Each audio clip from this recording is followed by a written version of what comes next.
Kinetic energy और एक होती है पोटेंशियल एनर्जी। एनर्जी की जनरल डेफिनेशन आपने बिल्कुल सही कही, स्ट्रेंथ ऑफ डूइंग वर्क। ठीक है, लिखिए नेक्स्ट हेडिंग।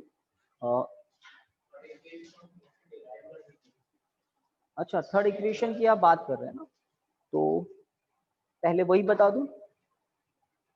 तो जो घर पर ऑनलाइन है वो एक एक्स्ट्रा काम कुछ देख लें।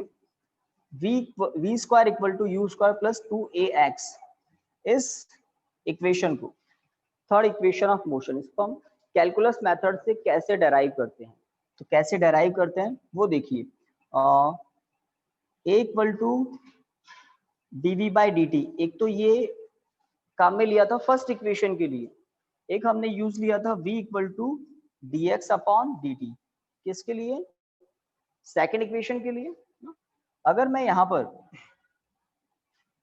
dx से प्रोडक्ट और dx से डिवाइड कर दूं, तो इसको तो मैं इरेज कर देता हूं। फर्स्ट इक्वेशन के लिए हमने एक्सेलरेशन की डेफिनेशन यूज ली, थर्ड इक्वेशन के लिए भी एक्सेलरेशन की इक्वेशन को अगर मैं यूज दूं, एक्सेलरेशन की डेफिनेशन को, rate of change of velocity, तो वो तो ये है। अब यहाँ पर मैंने dx से प्रोडक्ट dx से डिवाइड किया, एक्स्ट्रा काम दिख गया नीचे। अब यहाँ पर देखिए इनके प्लेस चेंज कर रहा हूँ, dv upon dx into dx upon dt, dt और dx को इंटरचेंज कर दिया डिनोमिनेटर में। अब इससे फायदा क्या हुआ, dx अपॉन dt को आप इंस्टेंटेनियस वेलोसिटी लिख सकते हैं, v इंस्टेंटेनियस वेलोसिटी पुट कर सकते हैं। तो a इक्वल टू क्या हो जाएगा, dv upon dx into v, और फिर इसको ऐसा भी लिख सकते हैं, कैसा, v dv equal to a dx। थोड़ा देखिए, क्रॉस मल्टीप्लाई कर दिया है, साइड चेंज कर दी है, कभी भी कर सकते हैं, है ना। अगर x इक्वल टू वाई है तो y इक्वल टू x आप कभी भी कर सकते हैं। तो देखिए dx upon dt, rate of change of displacement velocity, cross multiply करा a dx equal to v dt। अब आप इस इक्वेशन को इंटीग्रेट करके थर्ड इक्वेशन तक पहुंच सकते हैं। लिमिट्स की बात करें तो t इक्वल टू 0 पर x इक्वल टू 0, और वेलोसिटी क्या होती है, initial velocity, t equal to 0 पर इनिशियल वेलोसिटी, और किसी इंस्टेंट t पर डिस्प्लेसमेंट x, वेलोसिटी v। तो ये है इनिशियल इनिशियल इनिशियल, और ये है final final final at t equal to 0, at t equal to t।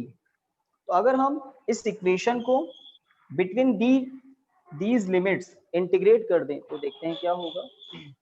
भाई कोई म्यूटेट नहीं है घर पर, म्यूट कर लें। तो इंटीग्रेशन कर दें कहां से कहां, तो वेलोसिटी की इनिशियल लिमिट u है, फाइनल लिमिट v है। यहाँ पर a तो कांस्टेंट है, इसका मतलब वेरिएबल कौन है, dx। तो x की इनिशियल लिमिट 0 है और फाइनल लिमिट x है, 0 टू x। v की पावर कितनी है, यहाँ 1 है, तो v का dv इंटीग्रेट करेगा तो आपको याद है कल वाला formula, x to the power n dx, x to the power n plus 1 upon n plus, है ना। तो यहाँ पर n की वैल्यू अगर 1 हो तो आपको पता है क्या होगा, प्रैक्टिस हो जानी चाहिए अब तो, v स्क्वायर बाय 2 बोलना चाहिए, सही बात है। तो v का इंटीग्रेशन होगा v स्क्वायर बाय 2।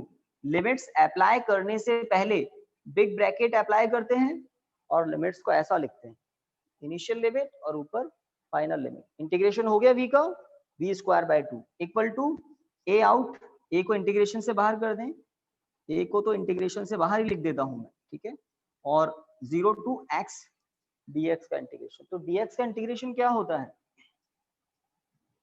याद आ गया ना, dx का इंटीग्रेशन क्या होता है, x, ट्रू, याद है ना, 1 का इंटीग्रेशन किया था ना तो सेम फिजिकल क्वांटिटी आ जाती है, x, big bracket, initial limit 0, final limit x।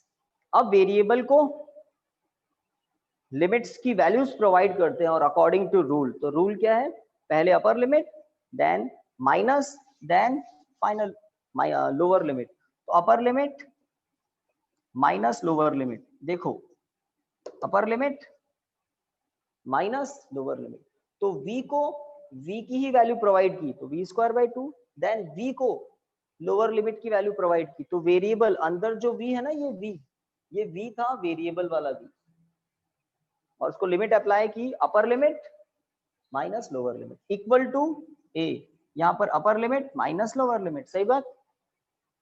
Third equation दिखाई देने लग गया। यहाँ पर आप v square minus u square equal to 2ax ऐसा लिख सकते हैं। 2 से प्रोडक्ट कर दिया पूरी इक्वेशन को, है ना। यहाँ पर a इंटू एक्स ही है, इक्वेशन को 2 से प्रोडक्ट कर दिया, तो v स्क्वायर इक्वल टू क्या मिला, u square plus v square equal to u square plus 2ax। तो सबसे इंपॉर्टेंट बात होती है स्टार्टिंग वाली, कि अगर आपको कैलकुलस मेथड से थर्ड इक्वेशन डेराइव करना है तो डेफिनेशन किसकी, एक्सेलरेशन की, एक्सेलरेशन की डेफिनेशन। और अगर आप ऐसा कुछ नहीं करते हैं तो आपको फर्स्ट इक्वेशन मिल जाएगा। अगर x से प्रोडक्ट x से डिवाइड नहीं करते हैं तो फर्स्ट इक्वेशन मिलेगा, क्योंकि फर्स्ट इक्वेशन में टाइम होता है। अब अगर आप क्रॉस मल्टीप्लाई करते तो टाइम होगा, बट हमने dx से प्रोडक्ट और डिवाइड किया, तो अब आप देखें टाइम दिखाई नहीं दे रहा है। थर्ड इक्वेशन में कौन एब्सेंट होता है, टाइम ही तो एब्सेंट होता है। तो जैसे dx से प्रोडक्ट डिवाइड करते हैं और इन दोनों को इंटरचेंज कर देते हैं तो टाइम चला जाता है और क्या मिलता है, इंस्टेंटेनियस वेलोसिटी मिलती है। तो ये इंपॉर्टेंट काम था। उसके बाद तो इंटीग्रेशन वाला पोर्शन आ जाता है। लिमिट्स आपको पता लग गई होगी किन किन की होती है, टाइम की, डिस्प्लेसमेंट की, वेलोसिटी की, इन तीन की लिमिट काम आती है। और इसमें दो काम आ गई, वेलोसिटी की भी काम आ गई, डिस्प्लेसमेंट की भी काम आ गई। टाइम था ही नहीं इसलिए काम आई भी नहीं, ठीक है। तो ये कैलकुलस मेथड से काम होता है। ओके, तो आगे बढ़ सकते हैं। एनर्जी की हम कुछ बात कर रहे थे, तो आज का अब पहला हेडिंग आप लिख सकते हैं, लिखिए काइनेटिक एनर्जी। तो 9th क्लास की थोड़ी सी मैकेनिक्स 11th में आती है, तो उसको भी रेस्पेक्ट देते हैं और कंप्लीट करते हैं। तो आप लिख सकते हैं kinetic energy.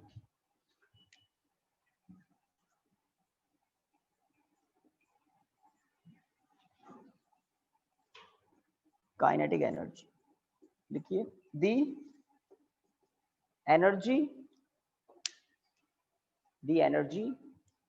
associated with a body, the energy associated with a body, the energy associated with a body due to its motion, due to its motion is called kinetic energy. तो कोई नई बात मैंने नहीं बताई, आप यही जानते होंगे, एनर्जी ड्यू टू मोशन। और पूरा लिखना होता है कि कोई बॉडी अगर मोशन कर रही है तो उसके साथ एक एनर्जी एसोसिएटेड होती है, बिकॉज ऑफ इट्स मोशन, उसको आप क्या कहते हैं, काइनेटिक एनर्जी, ठीक है। काइनेटिक एनर्जी का फॉर्मूला आप लिख सकते हैं, लिखिए, इफ, लाइन चेंज करके, if a body of mass m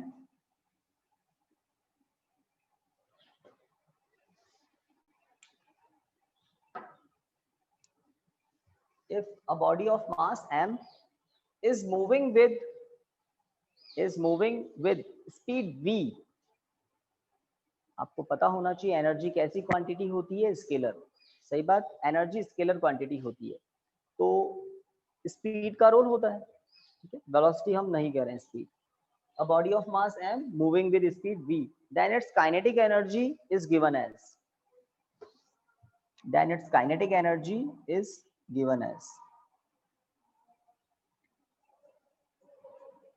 half mv square, आपको एक फॉर्मूला पता है, p equal to mv, linear momentum, है ना। Momentum p equal to mv होता है ना, लीनियर मोमेंटम। यहीं पर आपको एक और बात बता देते हैं, अगर हम काइनेटिक एनर्जी का फॉर्मूला मोमेंटम की टर्म में पता कर लें और लीनियर मोमेंटम और काइनेटिक एनर्जी को रिलेट कर दे तो यही एक काम हो जाएगा। काइनेटिक एनर्जी की बात हुई, इसी फॉर्मूले के नीचे आप लिख सकते हैं K equal to kinetic energy को अब मैं K से लिख रहा हूँ, K मतलब kinetic energy, K equal to half m square v square upon m। क्या किया, थोड़ा सा एक्स्ट्रा काम किया, क्या किया, m से प्रोडक्ट m से डिवाइड, एक m से ऊपर प्रोडक्ट किया, एक m से नीचे, तो दोनों तरफ किया तो फर्क नहीं पड़ता है ना। तो ऐसा क्यों किया, क्योंकि हम काइनेटिक एनर्जी का एक नया फॉर्मूला यहाँ दिखाना चाहते हैं in terms of linear momentum and mass. ये है in terms of speed and mass, ठीक है। तो k equal to half p square upon m। Reason because mv equal to p। mv अगर p होता है तो m square v square p square होना ही है। तो this is one more formula of kinetic energy in terms of linear momentum and mass. और कुछ लोग लीनियर मोमेंटम का फॉर्मूला लिख देते हैं काइनेटिक एनर्जी की टर्म में, k equal to √2m k लिख सकते हैं ना, √2m k ऐसा लिख सकते हैं, हाँ या ना। तो यहां से आप ऐसा भी लिख सकते हैं, p equal to √2m k। Cross multiply करें और अंडर रूट कर लें तो आपको लीनियर मोमेंटम और काइनेटिक एनर्जी में रिलेशन मिल जाता है। कभी कभी काइनेटिक एनर्जी गिवन होती है और लीनियर मोमेंटम की बात पूछ लेते हैं।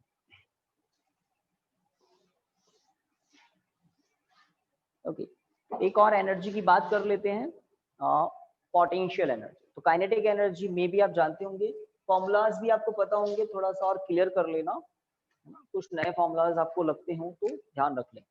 देखिए next energy potential energy.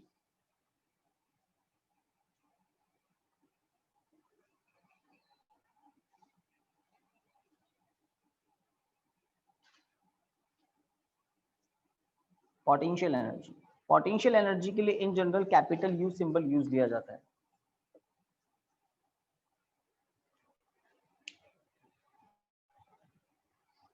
Potential energy तो कौन बताना चाहेगा, anyone, definition of potential energy. Potential energy की डेफिनेशन, आपका क्या नाम है? तो आज आपने क्या चमत्कार किया आज टेस्ट में? आप जीडीएम में हो या नहीं? तो वो कोई दूसरे हैं इसका, ठीक है ठीक है। क्योंकि एक स्टूडेंट था, 45 मिनट्स का टेस्ट का टाइमिंग था और 3 to 4 मिनट में सेंड कर दिया, और 15 में से 2 सही थे और बाकी सब। हाँ बट आप नहीं थे, वो मेरे दिमाग में चल रहा था कि आप जीडीए में, इसका मतलब। ओके, हाँ भाई, कोई बताना चाहेगा पोटेंशियल एनर्जी? ये सब 9th की बातें चल रही है ना। पोटेंशियल एनर्जी क्या होती है? एनर्जी की डेफिनेशन आपने सही बताई, काइनेटिक एनर्जी भी आपको सही पता था, potential energy. Sir, the energy associated with a body due to its rest is called potential energy. तो एक डेफिनेशन घर पे किसी ने बताई, और अगर बॉडी रुकी हुई है तब भी उसके अंदर एनर्जी होती है। जैसे डस्टर ये आपको दिखाई दे रहा, टेबल पर रखा हुआ, ग्राउंड से कुछ तो हाइट है इसकी, तो अभी इसके अंदर एनर्जी है। अगर इस टेबल को यहाँ से हटा दे तो ये नीचे गिरेगा, और उस मोमेंट पर इसमें काइनेटिक एनर्जी आ जाएगी। तो वो काइनेटिक एनर्जी किस कॉस्ट पर आती है? At the loss of its potential energy. जितना हाइट पर होगी उतनी ज्यादा इसमें पोटेंशियल एनर्जी होगी। तो एक पोटेंशियल एनर्जी तो आप जानते हैं बिकॉज ऑफ हाइट, mgh कहते रहते हैं ना, बिकॉज ऑफ हाइट। क्योंकि किसी बॉडी को ग्राउंड से ऊपर पुल करने में वर्क करना पड़ता है ग्रेविटी के अगेंस्ट। तो जितना हम जूल में वर्क करते जाते हैं ऊपर पहुंचाने के लिए, बॉडी में उतनी पोटेंशियल एनर्जी स्टोर होती जाती है इन जूल। घर पे इलेक्ट्रिक पंप यही काम करता है। इलेक्ट्रिक पंप वाटर को पंप करता है, ऊपर पहुंचा देता है वाटर टैंक में, है ना। पंप करता है मतलब इलेक्ट्रिक मोटर वाटर पर वर्क करती है इन जूल, और वो वाटर में ऊपर पोटेंशियल एनर्जी स्टोर हो जाती है। फिर आपको जरूरत पड़ती है तो कोई भी टैब ऑन करते हैं और वो काइनेटिक एनर्जी से वाटर वापस आता है। सारा एनर्जी का ही खेल। एक एनर्जी तो पढ़ ली, दूसरी पोटेंशियल एनर्जी की डेफिनेशन लिख लीजिए थोड़ा सा, है ना। जनरल डेफिनेशन लिख रहे हैं हम, जो कहीं भी फॉल नहीं हो, इस प्लेनेट पर तो कहीं फॉल नहीं हो। लिखिए, the energy stored in a body, the energy stored in a body due to its position,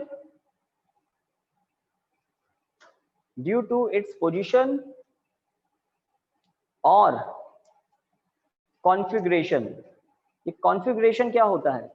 जैसे अरेंजमेंट होता है ना, ड्यू टू इट्स पोजिशन और configuration, due to its position और कॉन्फ़िगरेशन। तो देखिए डस्टर की पोजीशन से बात समझ में आ रही है आपको, अगर कम हाइट पर है तो पोटेंशियल एनर्जी कम है। अब उस पोटेंशियल एनर्जी का पर्टिकुलर नेम होता है ग्रेविटेशनल पोटेंशियल एनर्जी। जितना उसको हाइट पर पहुंचाएंगे ग्रेविटी के अगेंस्ट वर्क करके, ग्रेविटेशनल पोटेंशियल एनर्जी इंक्रीज होती जाएगी particular body. But gravitational potential energy he one and only potential energy नहीं होती, और भी होती है।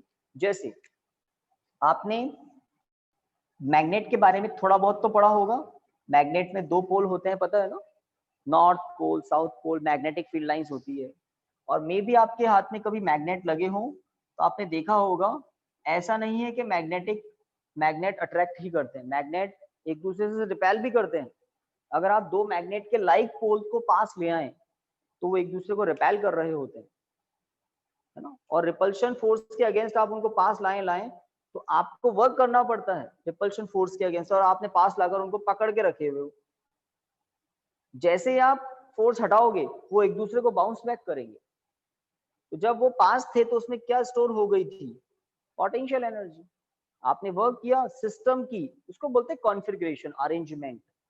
और आपने ये भी शायद सुना होगा चार्जेस के बारे में कि charge is of two types, positive charge, negative charge. Nucleus में पॉजिटिव होता है, इलेक्ट्रॉन्स का चार्ज नेगेटिव होता है। अगर दो लाइक चार्ज को आप पास ला रहे हैं एक्सटर्नल फोर्स से वर्क करके, पास आ जाते हैं, बट एक्चुअल में ये रिपेल कर रहे हैं एक दूसरे को। जैसे ही एक्सटर्नल फोर्स हटेगा ये बाउंस बैक करेंगे और क्या जनरेट होगी, काइनेटिक एनर्जी। अगर इन बार मैग्नेट्स को मैं एक ट्रॉली पर रख दूं, होती है ना, व्हील्स लगे होते हैं, बहुत ही छोटी छोटी ट्रॉलीज हैं ये, और बहुत ही फ्रिक्शन लेस इनके व्हील्स हैं। और दूसरे मैग्नेट को भी कहाँ रख दिया, एक ट्रॉली पर, फ्रिक्शन लेस व्हील है ये।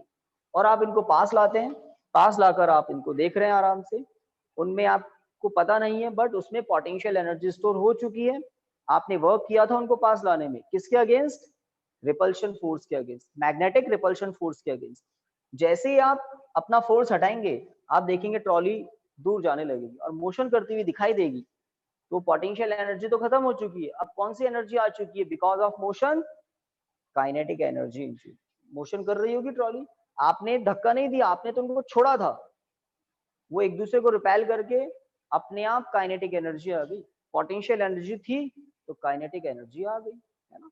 तो पोटेंशियल एनर्जी की डेफिनेशन में हमने एक तो लिखा है पोजीशन और दूसरा लिखा है कॉन्फ़िगरेशन। कॉन्फ़िगरेशन मींस अरेंजमेंट, है ना। तो पोजीशन एंड कॉन्फ़िगरेशन। तो मैंने मैग्नेट से बता दिया, चार्ज से बता दिया, एक स्प्रिंग से और बता सकता हूं आपको। अगर स्प्रिंग एक टेबल पर रखी हुई है, स्प्रिंग समझ गए ना, मेटल का हेलिकल स्ट्रक्चर होता है स्प्रिंग, पेन में भी होती है और काफी जगह होती है, हमारे पास भी यहाँ रखी हुई है।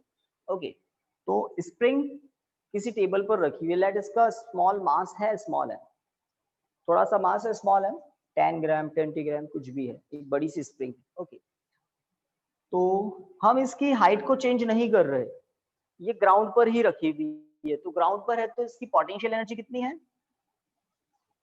0। ग्राउंड पर है तो H0। अब हमने इस स्प्रिंग पर फोर्स अप्लाई करके इसको कंप्रेस किया। आप स्प्रिंग को जैसे जैसे कंप्रेस करेंगे स्प्रिंग के अंदर एनर्जी स्टोर होने लग जाएगी, और उसको हम कहते हैं स्प्रिंग की पोटेंशियल एनर्जी। क्योंकि आप वर्क कर रहे हो, आपका वर्क वेस्ट नहीं जा रहा है, स्प्रिंग में पोटेंशियल एनर्जी स्टोर हो रही है। जैसे हटाओगे वो बाउंस बैक करेगी, आपको उतना ही वर्क वापस दे देगी, ठीक है। तो पोटेंशियल एनर्जी की डेफिनेशन अब आपको डाइजेस्ट हो सकती है, the energy stored due to position और कॉन्फ़िगरेशन, अरेंजमेंट, ठीक है। तो ग्रेविटेशनल पोटेंशियल एनर्जी आप 9th में जानते होंगे। अब आपको स्प्रिंग में स्टोर जो एनर्जी होती है उसके बाद इस चैप्टर में हम आगे भी करेंगे। तो कौन कौन से टॉपिक इसमें हो गए, स्केलर प्रोडक्ट हमने पढ़ा था, वर्क, ठीक है। वर्क से रिलेटेड एक क्वेश्चन मुझे करवाना था, याद है ना, 3 डायमेंशनल जो होते हैं ना, ax ay az bx by bz। तो फोर्सेस के जो फोर्सेस की इंफॉर्मेशन 3D में दे देते हैं और आपसे वर्क पूछ लेते हैं सिंपली, कभी कभी एंगल भी पूछ लेते हैं। तो 2 क्वेश्चन हम सॉल्व कर लेते हैं। देखिए, find amount of work done if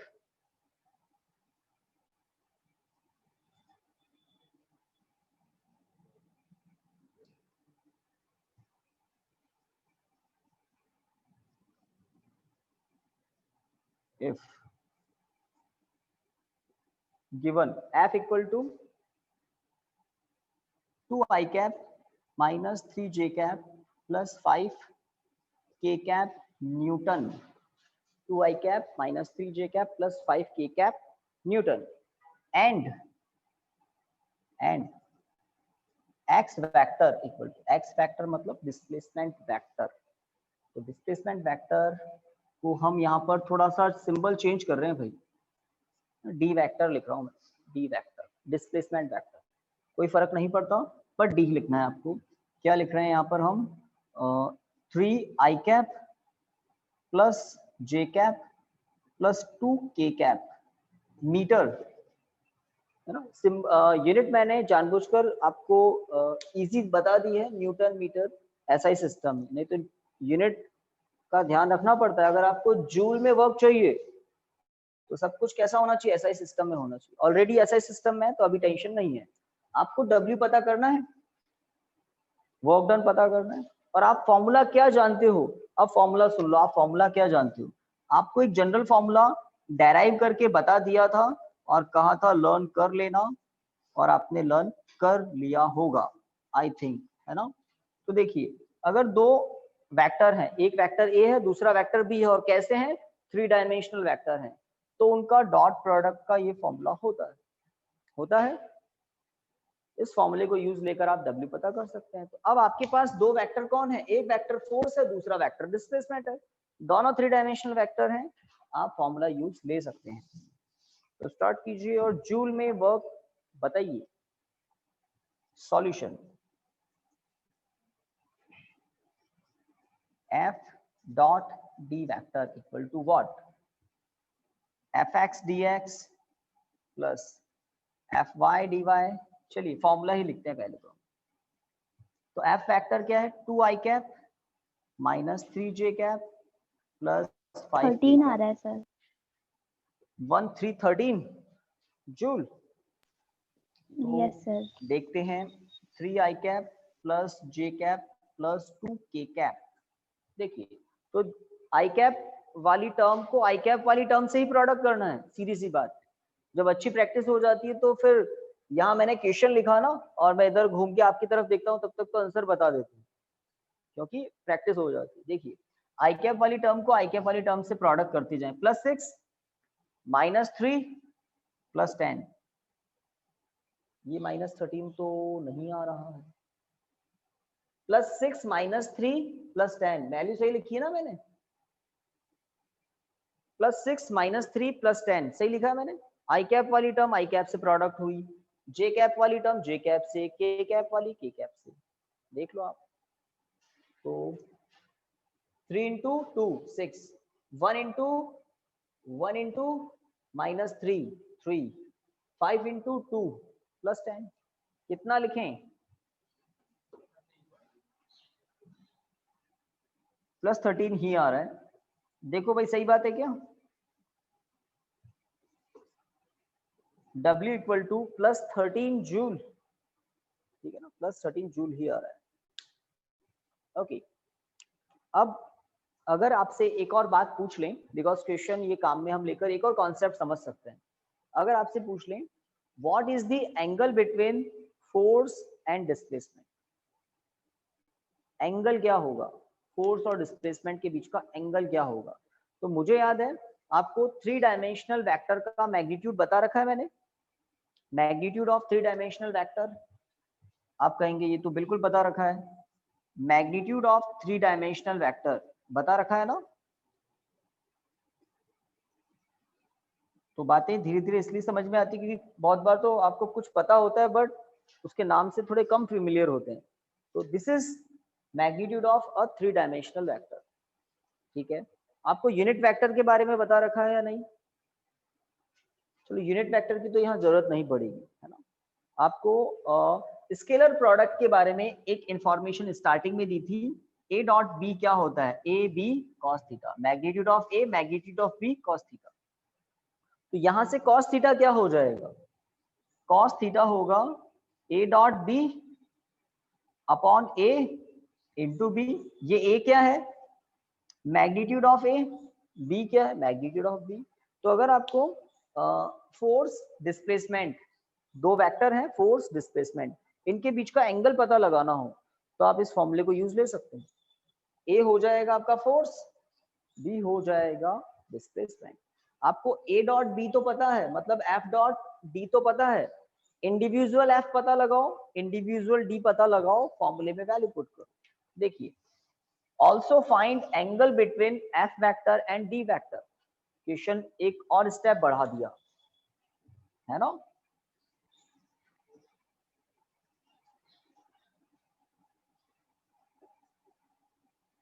angle between F vector and D vector, also find angle between F vector and D vector. तो हमने वर्क पता कर लिया, अब हम एंगल पता करते हैं। तो एंगल के लिए फॉर्मूला ध्यान रखना है आपको, theta equal to F dot D upon magnitude of force magnitude of displacement.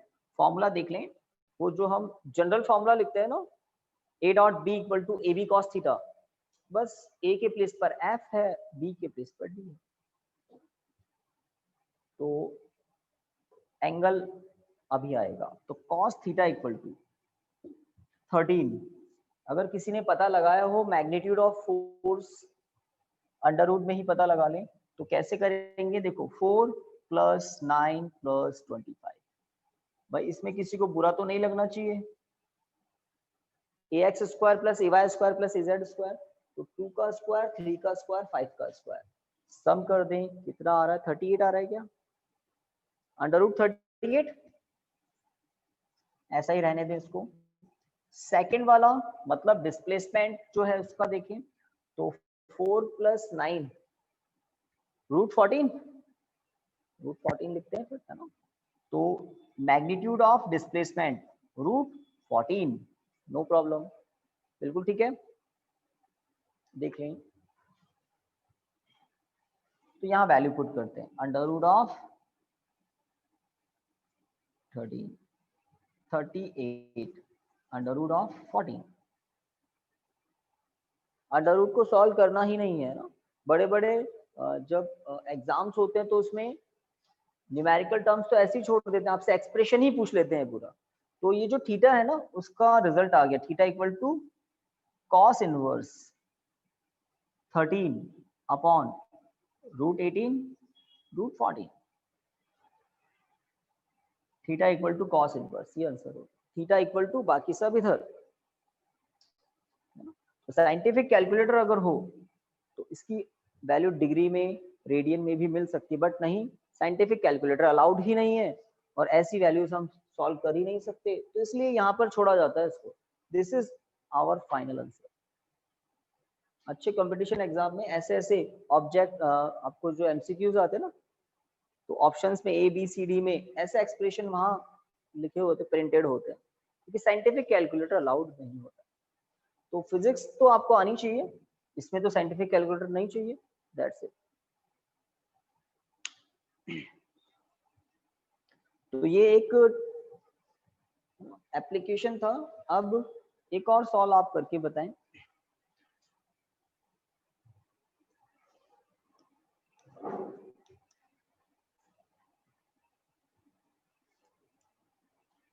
चलिए क्वेश्चन को थोड़ा घुमा देते हैं, मैं आपको हाफ क्वेश्चन दूंगा और पूरा आंसर दूंगा, आपको क्वेश्चन ही कंप्लीट करना पड़ेगा, है ना।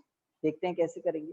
जैसे यहाँ पे ये सारी टर्म मैंने बता दी ना, कोई एक टर्म मिसिंग होगी, मैं वहां पे लिख दूंगा कुछ कांस्टेंट लाइक एक्स, उस एक्स की वैल्यू आप पता लगाएंगे। तो यूज तो यही फॉर्मूलाज आएंगे, कोई नया फॉर्मूला तो यूज आएगा नहीं, बट आप कैसे करते हैं वो देखते हैं। तो डॉट प्रोडक्ट का फॉर्मूला यूज लेकर काम करते हैं। लिखिए, the dot product of two vectors, the dot product of मतलब scalar product of two vectors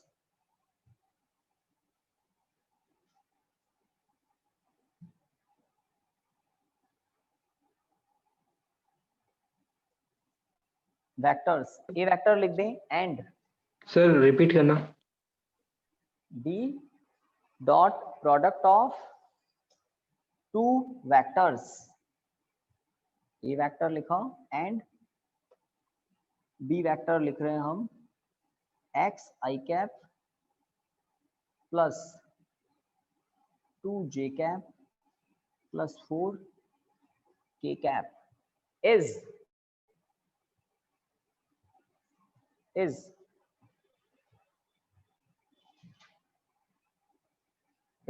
10 unit, is 10 unit. Unit लिख देते हैं क्योंकि ए बी कोई तो फिजिकल क्वांटिटी होगी। अब यहां मैंने यूनिट नहीं दी है तो is 10 unit. Full stop. Find the value of x. तो बड़ा काम तो नहीं है बट बहुत छोटा भी नहीं है। Find the value of x.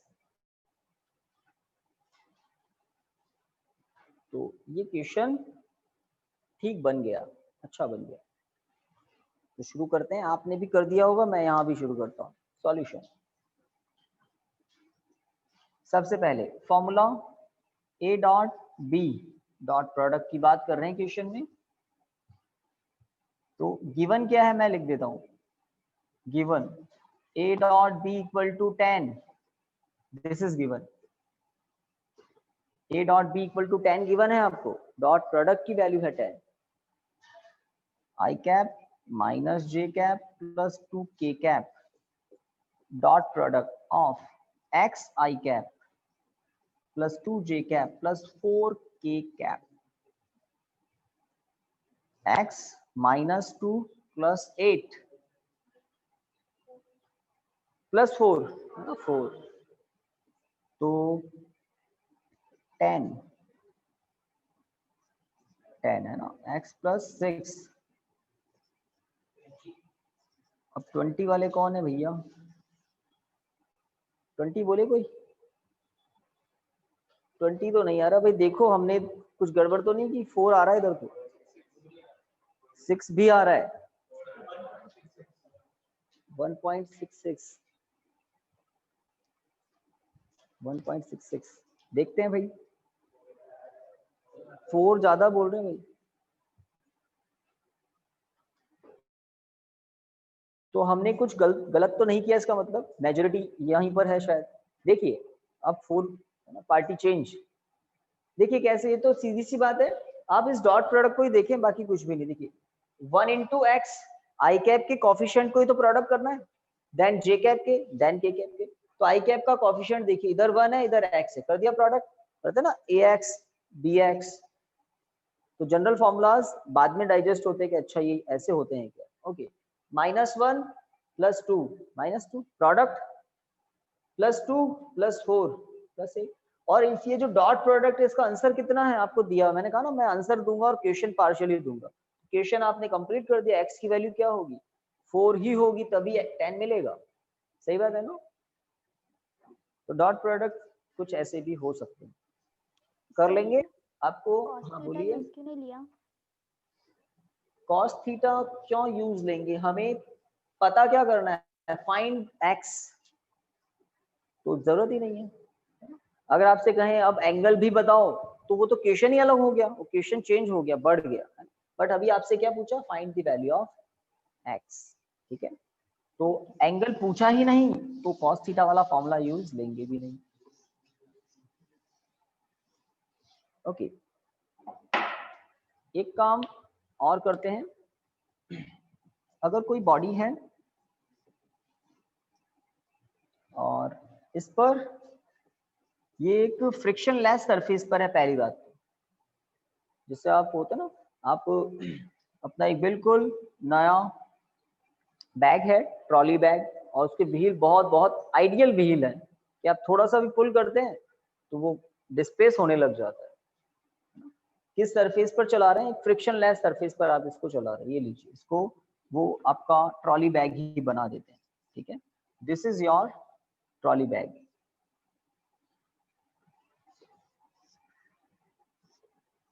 और आप इस ट्रॉली बैग को पुल कर रहे हैं। ठीक है, आप फोर्स अप्लाई कर रहे हैं इस पर, F। फोर्स की डायरेक्शन पर गौर फरमाएं आप। तो फोर्स की जो डायरेक्शन है वो और डिस्प्लेसमेंट की जो डायरेक्शन है वो, इनको देखें आप। क्या ये कॉन्साइड कर रही है क्या? आपने ट्रॉली बैग चलाया होगा रेलवे प्लेटफॉर्म पर, तो हम कोई ऐसा थोड़ी है कि जमीन पर बिल्कुल बैठकर थोड़ी खींचते हैं उसको। हमारी हाइट है कुछ, तो हमारा हैंड कुछ इस तरह से रहता है। आप फोर्स किसी और डायरेक्शन में लगा रहे हैं, डिस्प्लेसमेंट हॉरिजॉन्टल ही होता है, तो किसी इंस्टेंट पर फोर्स की डायरेक्शन डिस्प्लेसमेंट की डायरेक्शन के बीच का एंगल आपको बता दिया, लेट 45 डिग्री है तो कम, यहाँ तो कम दिख रहा है बट वैल्यू 45 ही बता रहा हूँ मैं क्वेश्चन, ठीक है। फोर्स अप्लाई किया आपने, F equal to let 80 newton, इतना फोर्स आपने अप्लाई कर रखा है, प्रैक्टिकली होता भी है ये 80 न्यूटन हम अप्लाई कर सकते हैं, होता है ना। अगर आप 8 kg का कोई बॉक्स उठा रहे हैं तो उसको उठाने के लिए आपने 80 kg फोर्स अप्लाई किया होगा जी के अगेंस्ट, तो इतना आप अप्लाई करते भी हैं, ओके। और डिस्प्लेसमेंट अगर आपने 10 मीटर डिस्प्लेस कर दिया हॉरिजॉन्टल डायरेक्शन में, तो आपने कितना वर्क किया, है ना। तो कैलकुलेट कीजिए, find the work in this situation. Situation पूरी डायग्राम में ही बता दी। एंगल 45 है, फोर्स 80 न्यूटन है, डिस्प्लेसमेंट 10 मीटर है, वर्क कितना होगा, वर्क कितना होगा।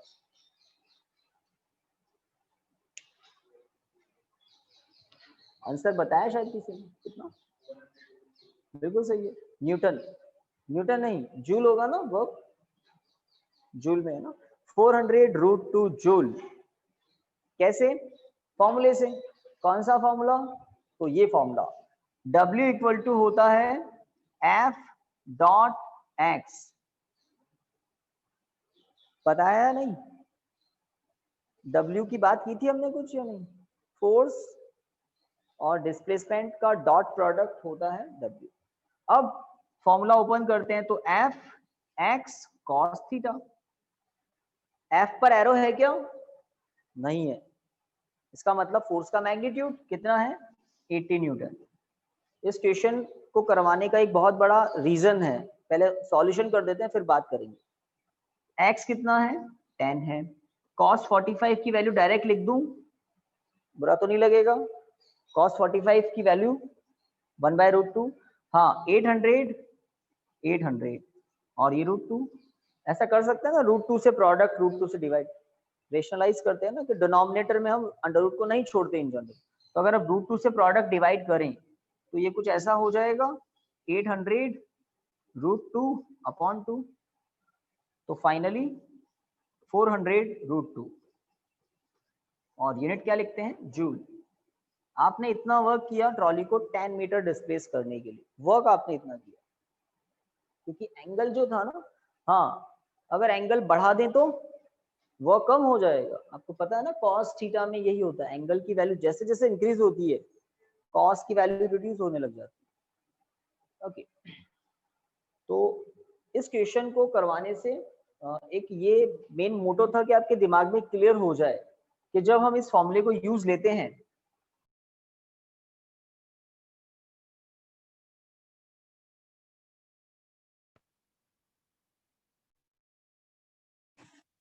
जैसे प्रीवियस क्वेश्चन में फोर्स गिवन था कुछ 3 डायमेंशनल में, आई कैप जे कैप के कैप की टर्म में, तब आपको वो फॉर्मूलाज यूज लेने होते हैं, कौन से, ax bx plus ay by plus az bz, इस तरह से a डॉट b, अगर a b 3 डायमेंशनल फॉर्म में गिवन हो, आई कैप जे कैप के कैप दिखाई दे रहे हो, तब ऐसे रिजल्ट से काम होता है।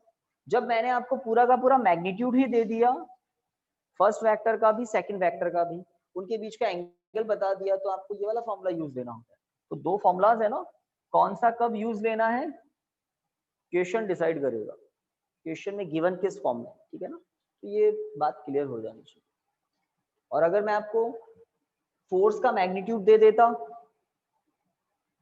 फोर्स का मैग्नीट्यूड तो दे दिया, डिस्प्लेसमेंट का भी दे दिया, वर्क की वैल्यू बता देता और थीटा पूछ लेता, तो आप थीटा बता देते मुझे 45, मैं कह देता कि इस फोर्स ने इतना वर्क किया, इस फोर्स ने इतना वर्क किया, कितना डिस्प्लेस करने में? 10 मीटर डिस्प्लेस करने में। बताओ फोर्स और डिस्प्लेसमेंट के बीच का एंगल कितना है?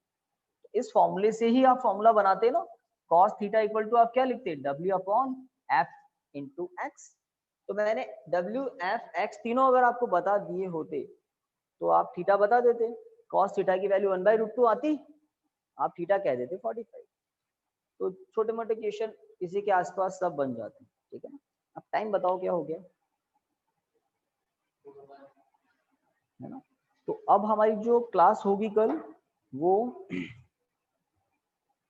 हम इसमें पावर की भी बात करेंगे, एनर्जीज की बात करेंगे, और चैप्टर के एंड में आएगा कोलिजन। बहुत इंटरेस्टिंग बातें अभी होगी, ठीक है ना। तो कल आप जैसे आ जाते हो ना, तो आप इतना दूर नहीं रहे, तो आप दिखाई ही नहीं देते हो, तो आप सीधा अंदर, मतलब 3:10 पर एटलीस्ट हम पढ़ाई स्टार्ट कर दें। आज ज्यादा लेट हो गए। थैंक यू स्टूडेंट्स, कल 3:10 पर स्टार्ट कर थैंक यू दें। Sir. Okay okay, Thank you, sir. Yes.